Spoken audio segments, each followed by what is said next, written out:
This video, along with the few following, is going to be a quick start in which I'm going to try and summarize all of the concepts that Strapi offers through an example that we're going to keep building upon, so that at the end of the entire section you basically will have a finished project, and you will also have a somewhat clear understanding of Strapi, what it can do, and all of the possibility that you have with it. After that, I'm going to make it clear to you the things that you can learn, the additional topics that you can learn if you want to go deeper, because some of this course you can also skip because perhaps you don't care about sending emails or you don't care about cron jobs. So you can literally skip the entire section and then you can get started with the project. So the following few videos that I'm going to be building, I want you to actually watch, because we're going to build a complete start to finish example, a complete project that's going to encapsulate most of the concepts that are related to Strapi. So that way you're good to go. So come with the idea that you're going to watch all of the following videos, and then after you finish this first project, you can treat this course more of a cookbook, where anytime you need a recipe, anytime you need to actually get something done, you can search and find the specific functionality that you need. All right, deal? So let's get started. So the first thing you need is to go on Node.js.org and download Node.js. And I always recommend using the LTS version. The LTS version is the most stable one. It rarely changes. It's typically supported for over 2 years. So most likely, if you've downloaded the LTS, you should be good to go. If you haven't, you can search on Google for Node.js download, and you're going to be good to go. I'm going to show you that in a second. After we're done installing Node.js, we're going to install Strapi. And don't worry, I'm going to actually do it with you. I'm just showing you what we're going to do so that we're on the same page. And then we're going to be installing Strapi through this command, which is npx create-strapi app name --quick start. So that way we're going to be good to go.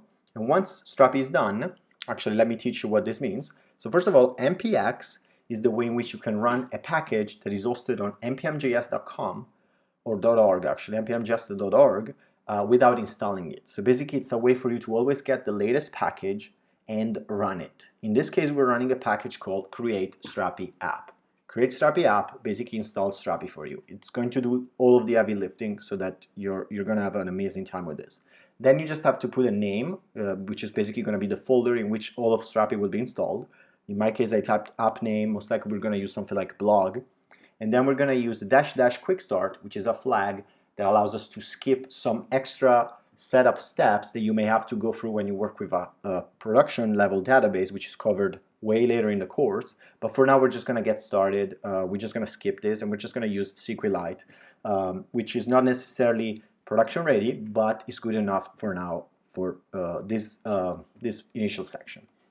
Once the installation is done, we're going to set up an administrative users, and we're going to be good to go. We're then going to create an article, and we're going to play around with it by using Postman.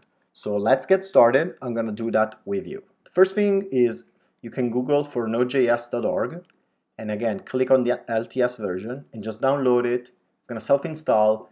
You're going to be good to go. You're good to go if when you open your terminal or your CMD, you can type node-v and you have a node version. Or if you type npm-v, you're going to see an npm version, which is exactly what we need. And if you want to skip ahead, you could also download Postman from postman.com. You can literally download it by clicking download up here. Postman, we're going to cover it a little later, but it's basically an API inspector, which is the way in which you can interact with an API. Now it's time to install Strapi, and I'll do that. First of all, I'll navigate in my folder, which I call entrepreneur, because I like to think of myself as an entrepreneur. And you may call yourself a dreamer, you know, you wouldn't be the only one. And in order to install Strapi, you can type npx create-strapi app, and then the name of the app. In this case, let's call it blog, or let's call it first Strapi app, and then -- quick start. And boom, we're gonna let the installation process run. It's gonna take a couple of minutes. In my case, you may have a faster internet connection, and I'll make sure for the magic of editing to see you once the installation is done.